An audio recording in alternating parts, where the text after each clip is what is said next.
નમસ્કાર મિત્રો, સ્વાગત છે તમારું આપણી આ યુટ્યુબ ચેનલમાં જેનું નામ છે ગુજરાતી જીકેની જમાવટ।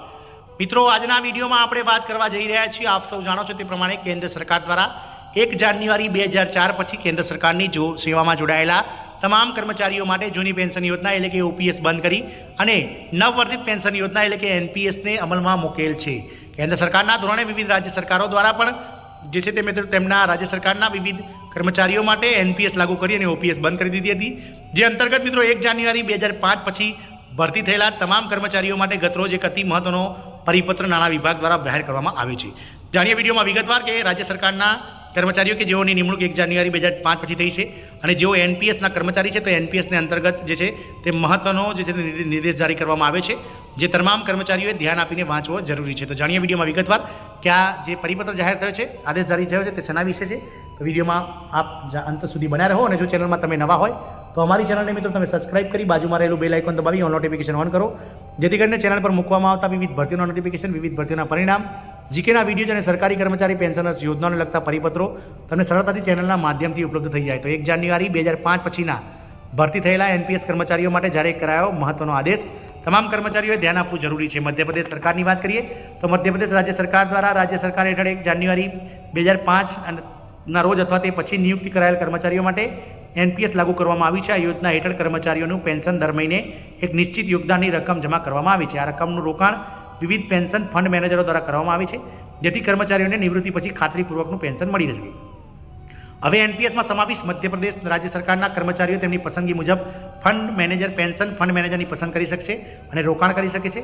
આ પહેલનો હેતુ કર્મચારીઓને તેમના પેન્શન ફંડમાં સંચાલનમાં વધુ સુગમતા અને વધુ પસંદગીનો પ્રદાન કરવાનો છે।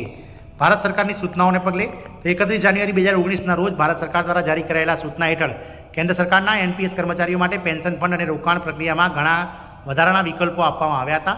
આ સૂચના પછી રાજ્ય સરકારે પણ તેના કર્મચારીઓ માટે આ વિકલ્પો લાગુ કરવાનો નિર્ણય લીધો છે, જેથી રાજ્યના એનપીએસ કર્મચારીઓને વધુ સારું રોકાણ અને પેન્શન ફંડ મેનેજર પસંદગીના વિકલ્પો મળી રહે। પેન્શન ફંડ મેનેજર કેવી રીતે પસંદ કરવું? હવે રાજ્ય સરકારના એનપીએસ યોજના હેઠળ આવરી લેવામાં આવેલા કર્મચારીઓ પીએફઆરડીએ દ્વારા અધિકૃત પેન્શન ફંડ મેનેજરમાંથી પસંદ કરી શકે છે। આ વિકલ્પ કર્મચારીને નાણાકીય વર્ષમાં માત્ર એક જ વાર આપવામાં આવશે। જો કોઈ કર્મચારી આ વિકલ્પ પસંદ ન કરે તો હાલની ડિફોલ્ટ વ્યવસ્થા ચાલુ રહેશે।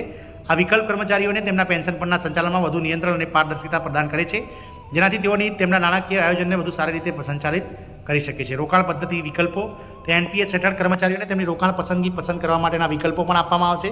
આ વિકલ્પો તેમના જોખમની ક્ષમતા અને રોકાણના ઉદ્દેશો અનુસાર તૈયાર કરવામાં આવ્યા છે। નીચેના રોકાણ વિકલ્પો એનપીએસ સબસ્ક્રાઇબર માટે ઉપલબ્ધ રહેશે। પહેલું છે મિત્રો વધુ વળતર માટે જીવન ચક્ર આધારિત વિકલ્પો, જેમાં conservative life cycle fund LC25 આમાં ઇક્વિટીમાં રોકાણ કરવાની મહત્તમ મર્યાદા 25% છે। બીજું છે મિત્રો મધ્યમ જીવન ચક્ર ફંડ એટલે કે LC50, આમાં ઇક્વિટીમાં રોકાણ કરવાની મહત્તમ મર્યાદા 50% છે। ન્યૂનતમ જોખમ સાથે વળતર માટેના વિકલ્પો, જે કર્મચારીઓને ન્યૂનતમ જોખમ સાથે રોકાણ કરવા માંગતા હોય તેમની પાસે સરકાર સિક્યુરિટીઝમાં 100% રોકાણ કરવાનો વિકલ્પ હશે। ત્રીજું છે પ્રવર્તમાન ડિફોલ્ટ રોકાણ પદ્ધતિ, જો કોઈ કર્મચારી ઉપરોક્ત વિકલ્પોમાંથી કોઈ પણ પસંદ ન કરે તો વર્તમાનમાં પ્રચલિત ડિફોલ્ટ રોકાણ પદ્ધતિ આપમેળે લાગુ પડી જશે। માર્ગદર્શિકા અલગથી જારી કરવામાં આવશે। આ વિકલ્પોનો ઉપયોગ કરવાની પ્રક્રિયા સંબંધિત માર્ગદર્શિકા સબસ્ક્રાઇબરને અલગથી જારી કરવામાં આવશે। આ યોજના હેઠળના તમામ જરૂરી નિર્ણયો રાજ્યપાલના નામે લેવામાં આવે છે।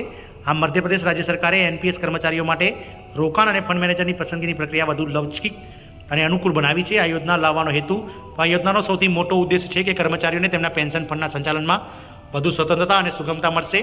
તેઓ તેમની નાણાકીય સ્થિતિ, જોખમ લેવાની ક્ષમતા અને નિવૃત્તિ પછીની યોજનાઓ અનુસાર તેમના રોકાણની પસંદગી કરી શકે છે। વધુમાં પેન્શન ફંડ મેનેજર પસંદ કરવાના વિકલ્પ સાથે તેઓ ખાતરી કરી શકે છે કે તેમના ભંડોળનું તેઓ વિશ્વાસ ધરાવતા ફંડ મેનેજર દ્વારા સંચાલન કરવામાં આવે છે।